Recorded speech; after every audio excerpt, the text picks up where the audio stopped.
하나님의 말씀을 함께 보겠습니다. 마가복음 5장 1절에서 20절까지의 말씀입니다. 오늘 본문이 꽤 길어요. 마가복음 5장 1절에서 20절까지의 말씀 함께 합독하겠습니다. 시작. 예수께서 바다 건너편 거러사인의 지방에 이르러 배에서 나오심에 곧 더러운 귀신 들린 사람이 무덤 사이에서 나와 예수를 만나니라.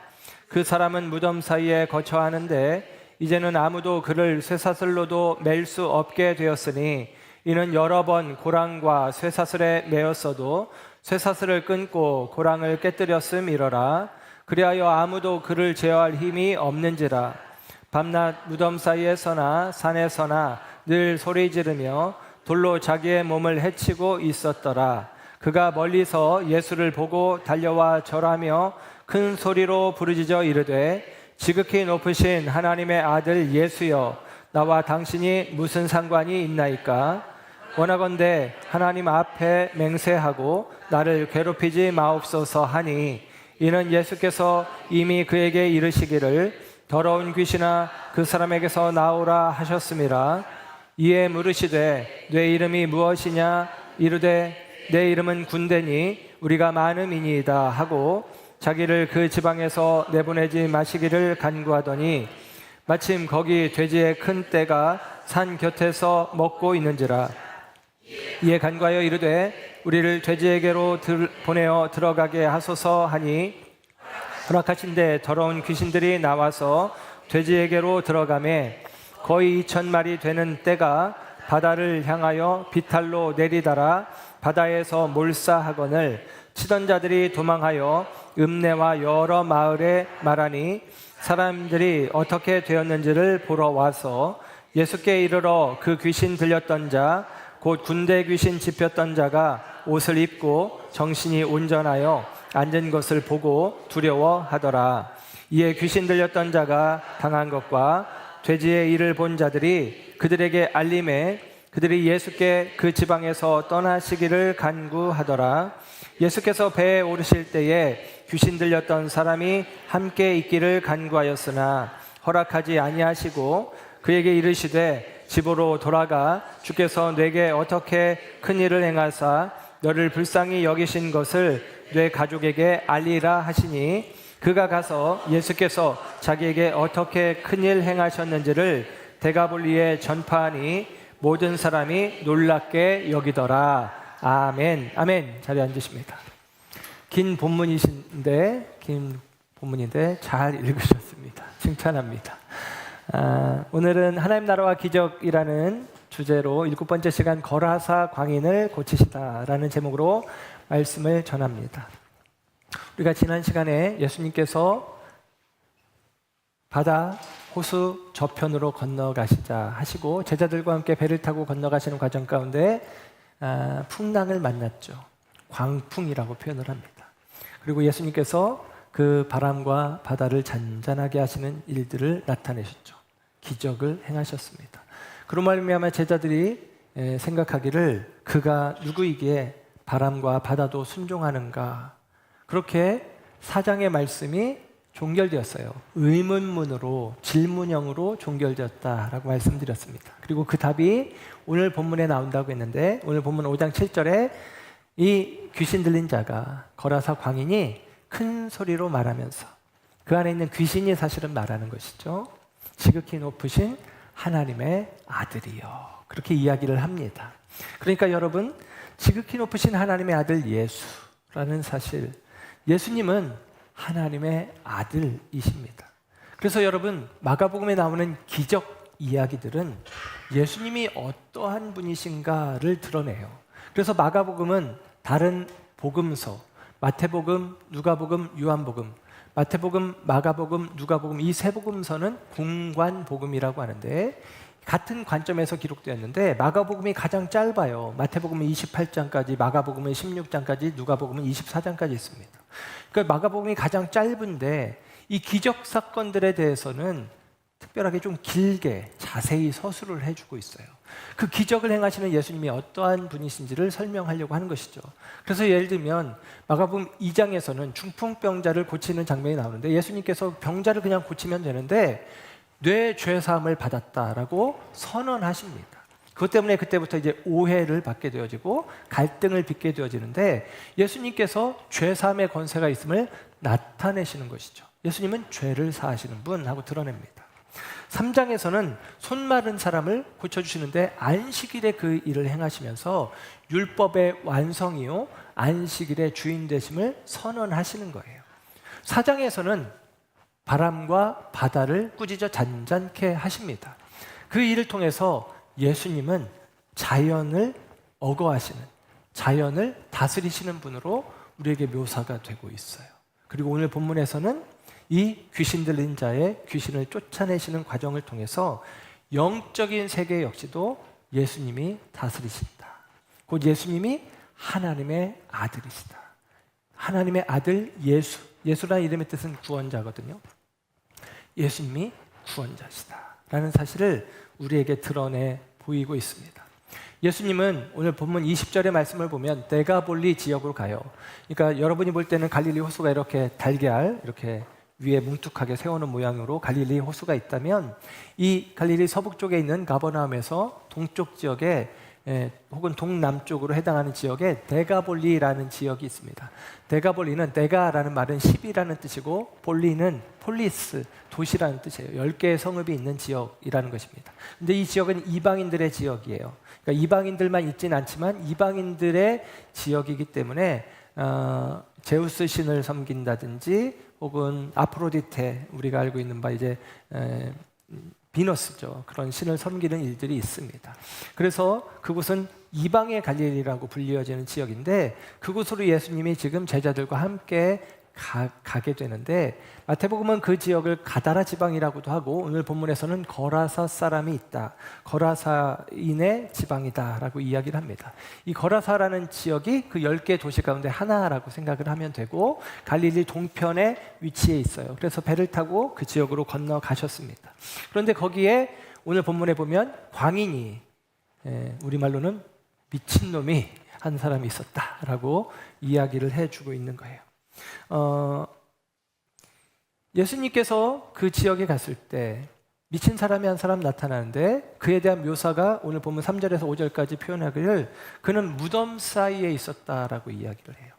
그러니까 집에 살지 않고 밖에 사는데 고대 사회는 부자들이 무덤을 잘 썼답니다. 무덤을 지붕만 없이 벽체를 이렇게 세우고 건물처럼 우리가 단기 선교 같은 데 가면 유럽 같은 데 이렇게 가거나 필리핀 지역도 가보면 무덤을 집처럼 조그만 집처럼 만들어 놓기도 하는데 카이로에도 이집트의 카이로에도 사자의 도시라는 게 있어요. 사자의 도시. 그러니까 죽은 자의 도시라는 게 있는데 그것은 무덤 지역이에요. 그러니까 부자들이 보통 그런 무덤을 쓰겠죠. 무덤 지역인데 집처럼 비슷하게 지어놔서 일반적인 사람들은 살지 않는데 뭐 가난한 사람들, 쫓겨난 사람들 그런 사람들이 사는데 이 이집트 카이로의 사자의 도시에는 한 30만 명 정도가 실제로 거주한대요. 그러니까 우리식으로 표현하면 노숙자나 집 없는 사람들이나 그런 사람들이 나름대로 집처럼 비슷하게 꾸며놨으니까 거기에서 그냥 사는데 사람들이 몰려들어서 지금은 사자의 도시라고 무덤 도시가 있기도 하다라고 이야기를 합니다. 그런데 이 거라사 광인은 아마도 이 중심 지역에서 자기 집에서 벗어난 채 이 무덤 사이에서 우리가 생각하는 공동묘지 이 분봉과 분봉 사이에 있는 것처럼 여길 필요는 없습니다. 그 무덤과 무덤 사이에 이 사람이 이제 살고 있어요. 그리고 사슬로도 그를 제어할 수 없답니다. 이런 이야기를 해요. 정신병자하고 귀신 들린 사람하고 구분할 때 이제 가장 큰 구분점 중에 하나는 이 정신병자는 자기 자신 안에서 이제 두 생각이 충돌하는 것이고 귀신 들린 사람은 두 인격이 충돌을 한대요. 그래서 이 정신병자는 그냥 헛소리 같은 것이고 귀신 들린 사람은 정말 대화를 하는 것 같은 그런 모습도 있답니다. 또 하나의 특징은 이 정신병자는 물리적으로 초능력을 발휘하는 일이 없는데 귀신 들린 사람들은 초능력을 발휘하는 일들이 있다라고 해요. 그러니까 오늘 본문에도 쇠사슬로 그를 묶어두고 쇠고랑으로 그를 채워두었는데도 불구하고 그것을 끊어버릴 정도로 그런 힘이 나타나는 거죠. 그래서 어느 누구도 제어할 수 없고 통제할 수 없는 상태의 사람이 오늘 거라사 광인의 모습이다라고 이야기를 합니다. 그가 소리를 질렀대요. 여러분 무덤가에서 소리를 지른다면 그 소리를 어떻게 질렀는지 모르지만 억 하고 소리를 질렀는지 어떻게 질렀는지 모르지만 여러분 굉장히 기괴하고 무섭고 그렇잖아요. 가까이 할 수 없는 그런 상태의 사람입니다. 또한 그가 돌로 자기를 해쳤다라고 이야기를 해요. 돌로 스스로를 해하는 것이죠. 상처를 내고 그 상처가 딱지가 되고 딱지를 또 긁어서 또 상처를 내고 그러니까 온 몸은 상처투성이, 딱지투성이, 피투성이 되어진 몸이다라는 것입니다. 어느 누구도 그에게 범접하게 가까이 하기가 어려운 상황임을 볼 수가 있습니다. 그런데 여러분 오늘 성경에 있는 이 기적의 이야기들 속에 있는 예를 들면 중풍병자, 나병 환자 그리고 오늘 본문에 나오는 귀신 들린 자 그들의 모습이 정말 그렇게 국한되어진 문제에 사로잡혀 있는 사람들의 이야기만이냐? 아니죠. 우리는 이 말씀을 보면서 우리의 이야기로 치환해서 생각해 볼 수 있어요. 한편 이 귀신 들린 자의 모습은 이 귀신 들려서 광포함을 나타내고 있는 이 모습은 일면 우리들의 모습이 아니냐라고 우리는 먼저 생각해 보아야 합니다. 사람들은 누구나 숨겨져 있는 광기를 드러낼 때가 있어요. 광적일 정도로 운동에 빠지거나 취미 생활에 심취하거나 미친 듯이 먹어대기도 하고 조용했던 사람이 콘서트장에서 데모 현장에서 막 돌변해서 이상한 일을 하기도 합니다. 심리학자들은 말하기를 인간은 누구나 광기를 가지고 있다. 차이가 있다면 그게 숨겨져 있느냐 드러났느냐 정도의 차이다라고 이야기를 합니다. 저에게는 광기가 있을까요? 없을까요? 네, 모든 사람에게는 광기가 있다. 숨겨져 있느냐 드러났느냐라는 것이죠. 제가 운전을 좀 하는 편 아닙니까? 우리 성도들은 걱정도 해주실 정도로 제가 운전을 꽤 하는데 그런데 제가 그래서 가끔 주차를 할 때 저희 아들이 요즘 이제 운전을 이제 배우고 하면서 제가 주차할 때마다 저에게 박수를 쳐줍니다. 우와 하면서 이렇게 박수를 쳐주는데 주차장이 요즘 굉장히 아파트 주차장이 협소하잖아요. 근데 어떤 사람들은 좀 차를 너무나 이기적으로 그러니까 충분히 옆에 차가 들어올 수 있는데 자기만 편하게 내리려고 했는지 그냥 그렇게 되는 차들이 있어요. 그러면 제가 그때 저에게 숨겨져 있는 광기가 드러나는 것 같습니다. 그냥 내버려두고 싶지 않아요. 그래서 그 좁은 데를 제가 비집고 들어갑니다. 그래서 그 옆차가 운전석을 못 열게 바짝 그냥 근데 내가 바짝 되는 게 아니라 원래 그 침범에 있기 때문에 어쩔 수 없이 확 돼버려요. 그리고 내리면서 제가 씩 미소를 짓고 집으로 들어갑니다. 죄송하네. 회개합니다. 근데 이제 우리 안에 이런 광기들이 광포함들이 다 있다는 것이죠. 오늘 본문 속에서도 이 광기에 사로잡힌 한 사람 거라사인 무덤 사이에 살고 소리 지르는 광기를 나타내고 결박해도 그 결박으로 제어되지 않는 아무도 그를 제어할 수 없는 심지어는 돌로 자기를 해하며 자기를 스스로 상하게 하는 그와 같은 모습이 나타나고 있습니다. 그의 광기가 그의 영혼뿐만 아니라 그의 몸을 망가뜨리고 있었고 나아가서 그의 삶 전체를 망치고 있다라는 사실이죠. 정도의 차이는 있지만 우리 대부분의 사람들은 다 자기 자신도 모른 채 내면 깊이 잠재되어 있는 광기를 드러내는 경우들이 있습니다. 그것은 전에는 잘 통제되어 왔던 것들이에요. 착하게 살아라. 부모에게 효도해라. 거짓말하지 말아라. 질서를 지켜야 된다. 훌륭한 사람이 되어야 돼. 그런 가르침들이 우리 가운데 있어서 이러저러한 사람이 되어야 한다라고 하는 수없이 들려오는 사회적 규범들이 나의 광기를 어느 정도 통제하고 있었을진 모르지만 결정적인 순간이 되었을 때 그 사슬을 끊어버리고 그 족쇄를 끊어버리고 광기를 드러내는 일들이 있다라는 사실입니다.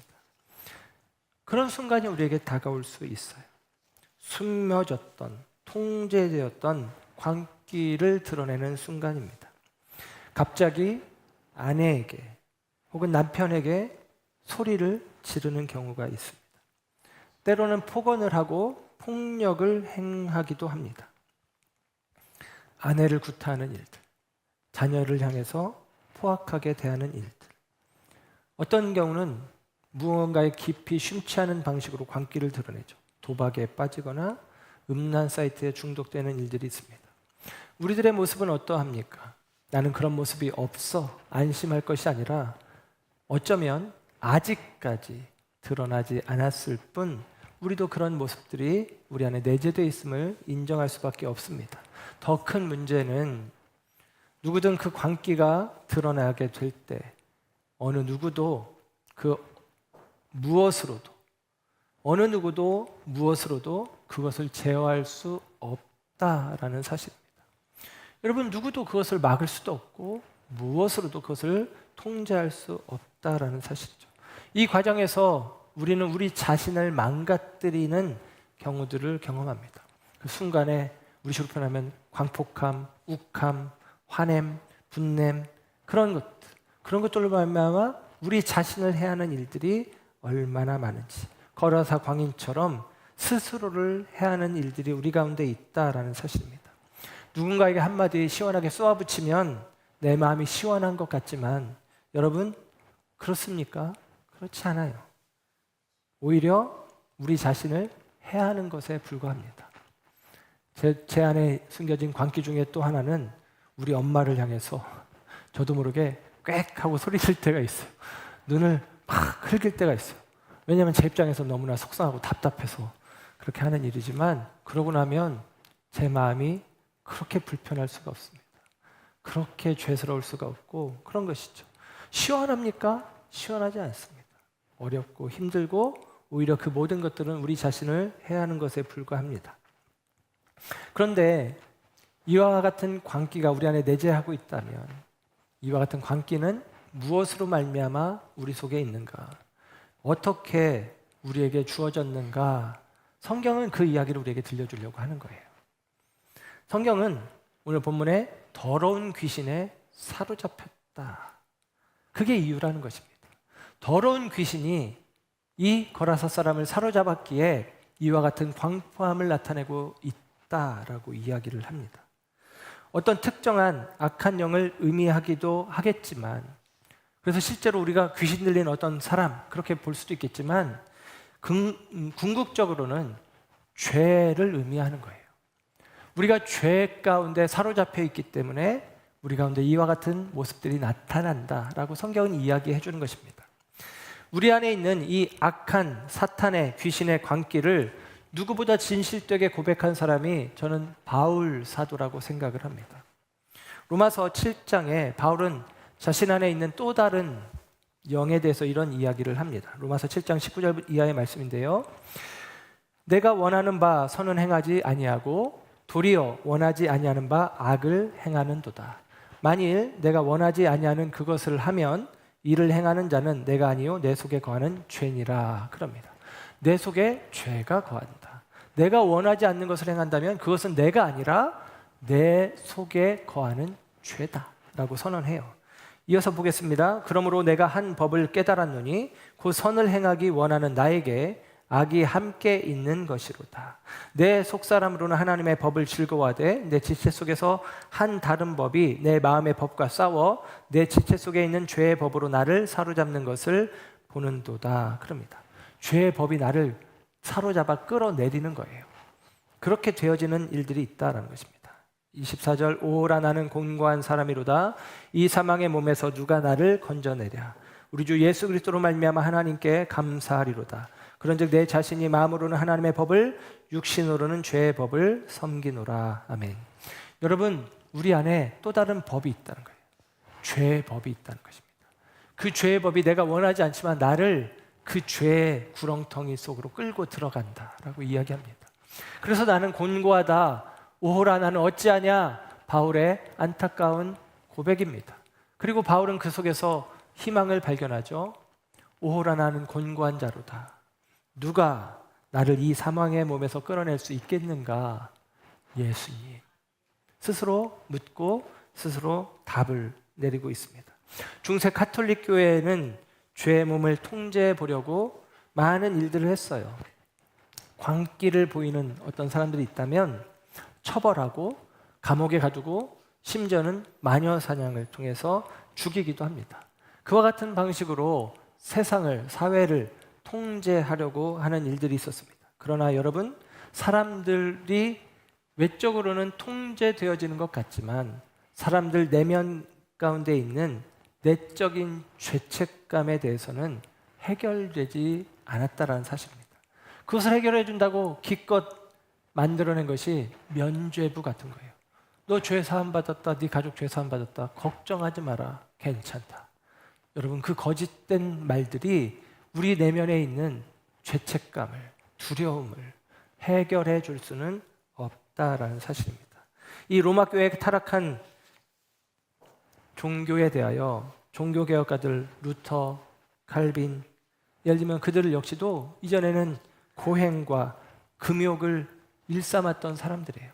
그런데 이것이 아니다라는 사실을 깨닫고 우리를 이 죄로부터 자유롭게 하는 것은 우리를 율법적인 요구, 고행, 참선, 수행 이런 것들로 우리를 억어하는 방식으로 되어지는 것이 아니라 우리를 이 매임에서 자유롭게 하는 은혜가 필요하다라는 사실을 깨닫게 되어지는 것입니다. 오직 하나님의 전적인 은혜로 우리를 자유롭게 할 수 있다라는 사실이죠. 그래서 바울의 이 로마서 7장 이 내가 사망의 몸에 매여 있다라는 표현 다음에 로마서 8장으로 넘어가면서 바울은 이렇게 고백합니다. 로마서 8장 1절, 2절.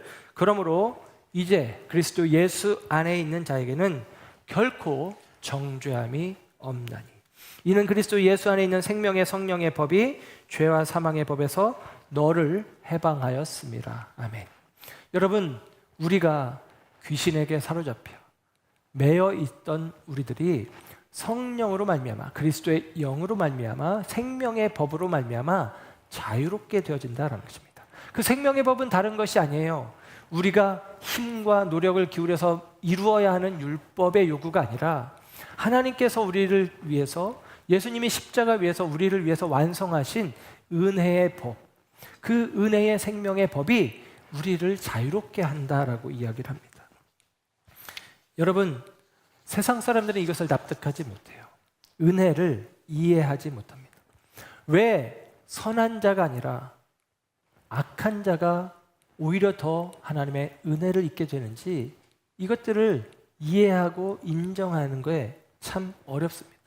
왜 열심히 살아가는 자가 아니라 왜 치사하게 혹은 그릇되게 살다가 어느 순간 나 잘못했어요. 이 한마디만으로 하나님께서 헤아릴 수 없는 은혜를 주시는지 세상은 그것들을 잘 이해하지 못합니다. 은혜는 우리의 가치관, 우리의 문화와 충돌해요. 은혜는 우리를 힘들게 합니다. 은혜는 우리를 괴롭힙니다. 그러나 여러분, 예수님이 이 거라사 광인의 땅에 가셔서 거라사 사람의 땅, 이 광인의 자리에 가셔서 은혜를 베푸시는 거예요. 그리고 그 은혜를 경험할 때에 사람들은 괴로워합니다. 먼저는 1차적으로 귀신 들린 사람이 괴로워했어요. 물론 귀신 들린 사람이 아니라 그 안에 있는 귀신이 괴로웠겠죠. 그리고 이 일이 벌어진 이후에 뒷부분에 보면 그런 이야기가 나오지 않습니까? 돼지떼에게 귀신이 들어가서 돼지떼가 비탈 아래로 바다에 빠져 죽게 되어집니다.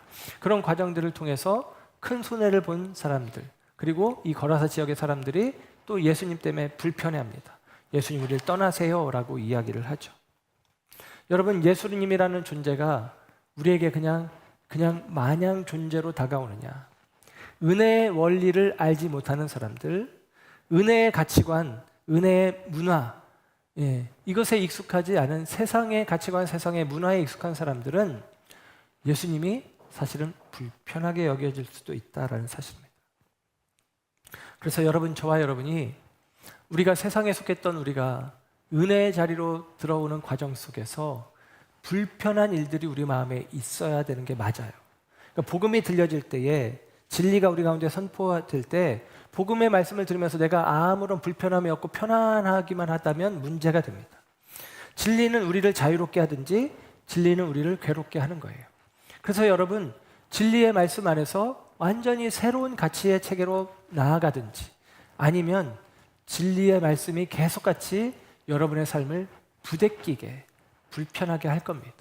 내가 알고 있었던 생각, 열심을 이루어서 선을 이루어서 온전하여서 하나님의 은혜를 취하겠다는 그 생각을 가지고는 절대로 이렇게 우리 가운데 절대적인 은혜로 다가오시는 주님을 우리가 경험할 수 없다라는 사실입니다. 성경의 이야기는 예수님의 나라와 사탄의 나라의 대결 구도처럼 기록이 됩니다. 그래서 오늘 본문에도 말씀을 보면 이 거라사 광인을 향해서 예수님께서 네 이름이 뭐냐라고 물어봐요. 그랬더니 대답을 합니다. 군대입니다 라고 해요. 이 말이 헬라 말로는 레기온이라는 말이고 우리말로는 사단, 군단 그런 의미예요. 로마는 이 군대를 이제 편제할 때에 한 군단을 6,000명으로 편제를 합니다. 그래서 6,000이라는 의미예요. 실제로 6,000명, 6,000마리, 귀신을 어떻게 표현해야 되나? 6,000개? 뭐 어떤지 모르겠지만 그만큼이나 많은 귀신이 이 사람에게 있다라는 표현이겠죠. 그런데 여러분, 군대라는 말이에요. 네 이름이 뭐냐? 군대.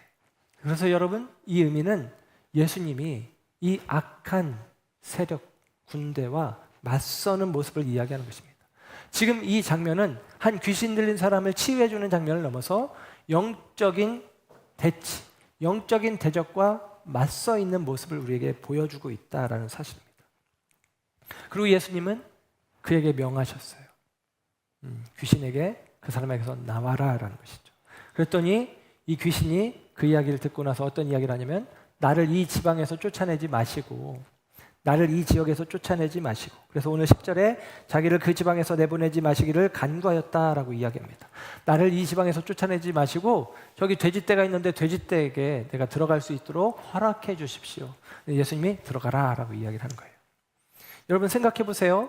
돼지떼가 있었고 돼지떼에게 들어가서 돼지떼 2,000마리가 오늘 본문에는 2,000마리가 산피탈길을 내리달아서 갈릴리 바다에 빠져서 죽게 되었다는 것입니다. 돼지떼가 2,000마리가 희생된 거예요. 그럼 돼지떼가 죽을 때 귀신도 죽었을까요? 귀신이 물에 빠지면 죽을까요? 아니겠죠. 그러니까 물귀신이 있겠죠. 물귀신 하고 나올 수 있는데 귀신이 죽지는 않았을 것 같아요. 그러면 뒤바꿔 이야기하면 예수님이 지금 애매한 돼지떼만 희생시킨 것이 아닙니까? 그 일 때문에 이 거라사 지역에 있는 사람들이 와서 이 사람이 이 미치광이가 온전해진 것도 놀랍지만 그 돼지떼가 숨을 당하여 죽은 것도 놀라워서 예수님에게 여기 있지 말고 떠나시라고 이야기를 하는 거거든요. 버트런드 러셀이라고 하는 사람이 나는 왜 그리스도인이 아닌가라는 책을 썼는데 영국의 철학자이면서 사회운동가입니다. 전에 무화과 이야기를 할 때 그때도 이 이야기를 한번 드렸는데 이 사람이 성경에 나오는 이야기들 가운데 자기는 도무지 이해할 수 없고 인정할 수 없다는 것 중에 하나가 예를 들면 제철이 아닌 무화과를 예수님이 저주해서 말라버렸다는 거예요. 어떻게 제철이 아닌데 예수님이 그렇게 할 수 있어? 예수님 나빠 이런 거죠. 이 얘기도 또 이 버트런드 러셀이 이야기합니다. 아니 누군가의 귀한 자산인데 왜 귀신을 그냥 쫓아내면 되는 거지? 그 돼지떼에게 들어가서 돼지떼가 몰살당하여서 누군가가 막대한 피해를 입게 하느냐? 예수님 잘못했다. 나는 예수님 안 믿겠다는 것입니다. 물론 이렇게 단편적으로 잘못됐다는 것보다는 그 의미는 어떻게 예수님이 하나님이 이 땅에 계시다면 이와 같이 문제가 어려움이 환난이 말도 안 되는 그와 같은 어려움들이 우리 가운데 있느냐 고난이 있느냐 나는 그런 예수라면 그런 하나님이라면 믿지 않겠다라고 이야기하는 것입니다. 그런데 여러분 우리는 실제로 그렇지 않습니까? 왜 예수님께서 우리의 삶 가운데 문제를 해결해 주시는 예수님이기 이전에 우리는 계속같이 문제를 만나나 이 귀신이 한번 쫓겨나면 끝이나 그게 아니죠. 계속같이 이 땅에는 이 악한 마귀 귀신의 세력이 우리를 해하고 괴롭게 하고 힘겹게 하는 상황들이 놓여 있습니다. 그래서 성경은 공중권세 잡은 자로 마귀를 표현하고 우리가 그 아래서 신음하고 어려워한다라는 거예요.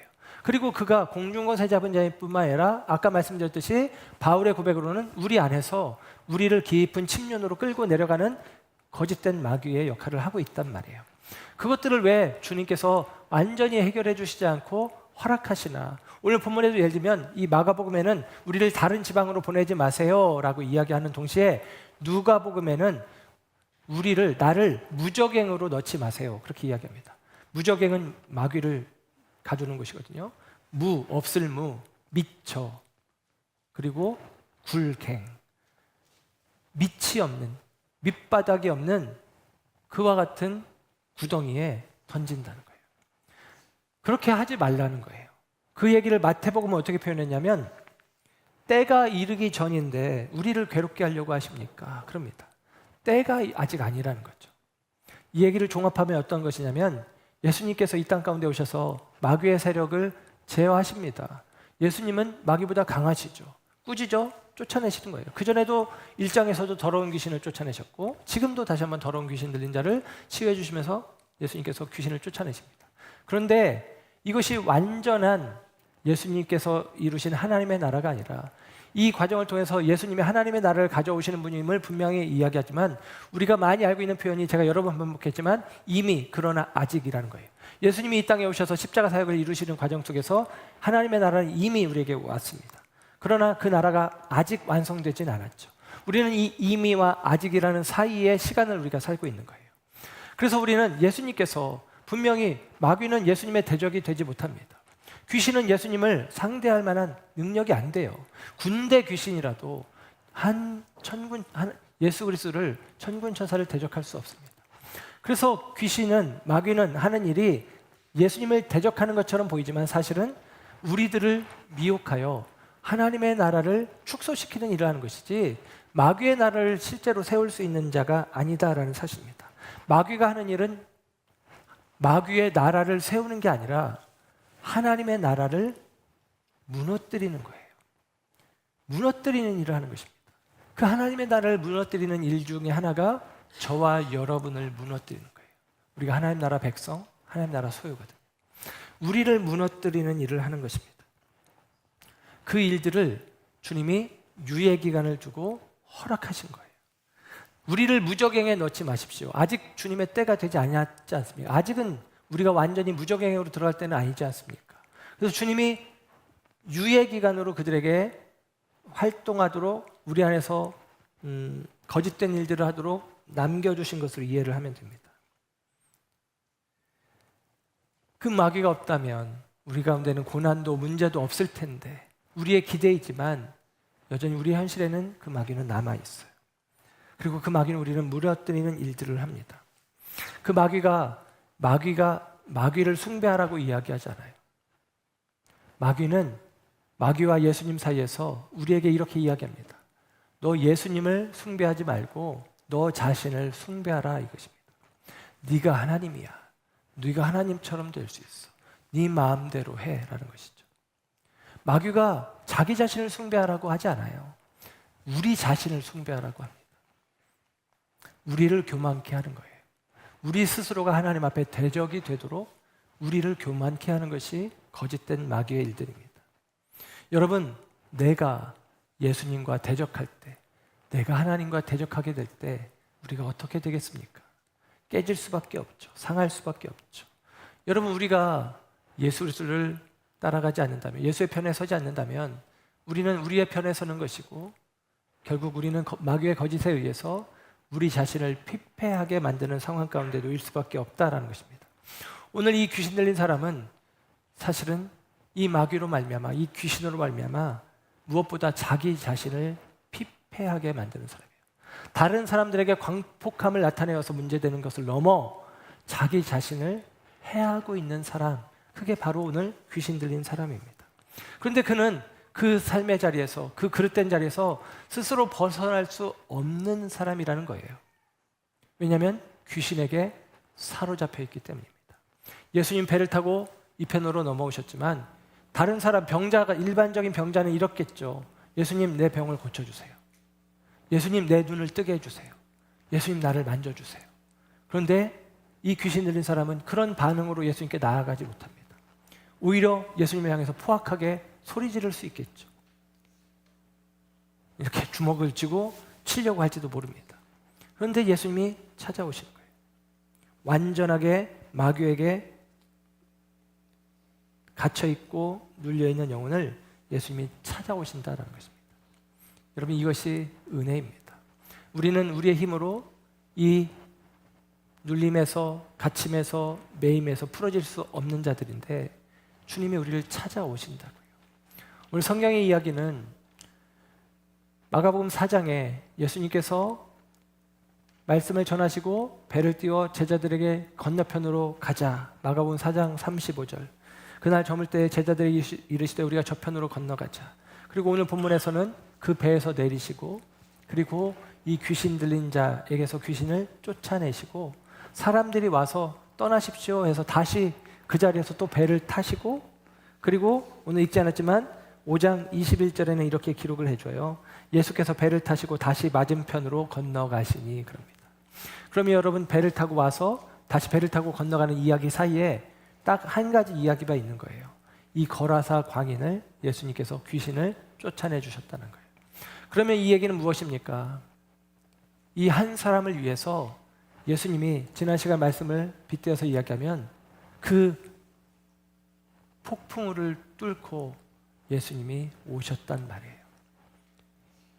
자기 힘으로는 아무것도 할 수 없는, 그래서 스스로 자기를 해할 수밖에 없는 이 귀신에 사로잡히고 문제 가운데 갇혀 스스로를 해하고 있는 이 한 사람을 구해 주시기 위해 예수님이 폭풍우를 뚫고 이 유대인들이라면 가지 않는 땅, 이방인의 땅, 그리고 되지 접하지 않습니다.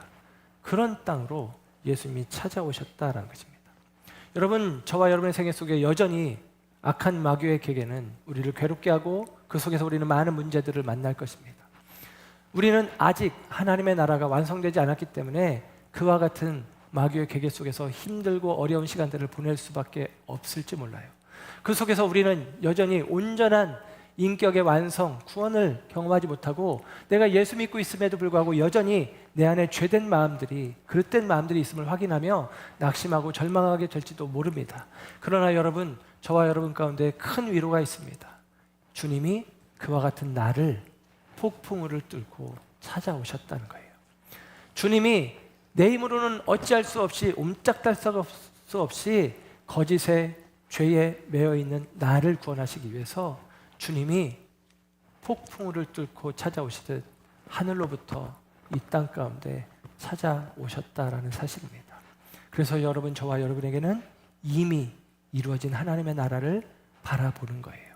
그 속에서 참고 견디고 인내하며 마침내는 이기게 되어질 것입니다. 그와 같은 은혜가 우리 가운데 있어지기를, 그와 같은 승리의 은총이 저와 여러분 가운데 있기를 주님의 이름으로 축복합니다. 기도하겠습니다.